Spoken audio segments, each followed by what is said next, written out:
አዶናይ ሴፉ ሾው ላይ ይቅረብ ብሎ በጣም ብዙዎች ሲጮሁ አንዱ ሪፕላይ ላይ ገብቶ ምን አለ? ሴፉ ራሱ አዶናይ ጋር ይቅረብ ብሎ ኮሜንት አድርጎ በጣም እየሳኩኝ ነበረ ዛሬ። ለማንኛውም የሶሻል ሚዲያ ፓወር እንግዲህ እንደዚህ ነው። አንድ ኮንቴንት ክሬተር በዚህ ዘመን ከአንድ ትልቅ የቲቪ ሾው ጋር ይወዳደራል ማለት ነው። ይሄ በኢትዮጵያ ብቻ ሳይሆን በዓለም አቀፍ ደረጃም ያለ ሀቅ ነው። ለማንኛውም ኮንቴንት ክሬሽን ላይ አንድ ኳድራንት አለ፣ ሁላችሁ መረዳት ያለባችሁ። የሶሻል ሚዲያ ጉዟችሁን በጣም ቀላል ያደርግላችኋል ይሄን ነገር ከተረዳችሁ ማለት ነው። ሶ ይሄን ግራፍ ተመልከቱ እና ወደ ላይ የሚያሳየው ቀስት ኢሞሽናል አክቲቬሽን ወይም ኢሞሽናል አሮዛል ነው። ምን ማለት ነው? የሰዎችን ስሜት የመቀስቀስ ኃይል ነው ወደ ላይ ያለው ቀስት።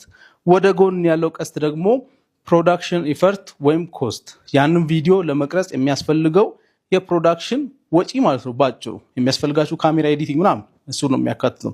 ስለዚህ አሁን ላይ ሶሻል ሚዲያ ላይ ወደ ላይ ያለው ቢጫው የሚያሳየው የአዶናይን አይነት ኮንተንት ነው ማለት ነው። ሎው ኢፈርት ሃይ ኢሞሽናል አሮዛል ማለትም አሁን አዶናይ የሚሰራቸው አይነት ቪዲዮዎች ማለት ነው። መንገድ ላይ ያው ቀርጾ ኤዲት ሳያደርግ ምን ሳያደርግ ነው የሚፖስተው። ነገር ግን እነዚህ ቪዲዮዎች በጣም ፓወር አላቸው፣ ምክንያቱም ሃይ ኢሞሽናል አሮዛል አላቸው። ምን ማለት ነው? የሰዎችን ስሜት የሚቀሰቅሱ ናቸው። እሱ እንግዲህ ታርጌት የሚያደርገው ስሜት ሰርፕራይዝ ወይም ደስታ የምንለው ስሜት ነው ማለት ነው እሱ ታርጌት የሚያደርገው። እና እንደዚህ አይነት ቪዲዮዎች በአንዴ በጣም ብዙ ቪው የማግኘትና ወዲያውኑ ቫይራል የመሆን ፖቴንሻል አላቸው ማለት ነው። ቀጥታ ከሰው ስሜት ጋር የሚገናኙ ሲሆኑ የሰው ስሜት ሲባል ደግሞ የት ነው ያለሁት፣ የኔ ተመልካቾች እነማን ናቸው የሚለውን መረዳት ያስፈልጋል። ስለዚህ ኦዲየንሱ ማን ነው ማለት ነው? ኢትዮጵያዊ ምን ሲደረግ ነው ስሜቱ የሚነካው የሚለውን አንደርስታንድ ማድረግ ያስፈልጋል ማለት ነው። ቀጥሎ የምታዩት ደግሞ ቀዩ ሃይ ኢሞሽናል አክቲቬሽን አለው እናም ሃይ ፕሮዳክሽን ኢፈርት አለው ማለት ነው።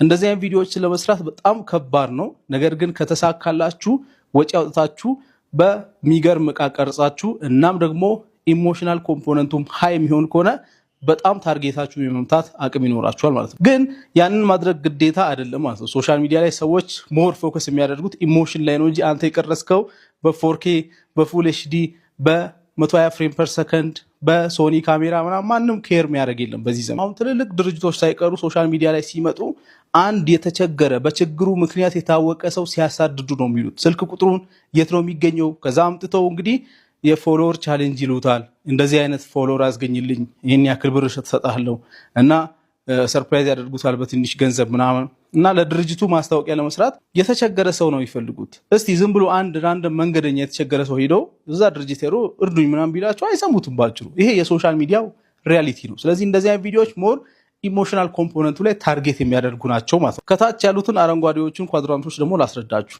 ምንም አይነት ኤፈርት የሌለው አንደኛ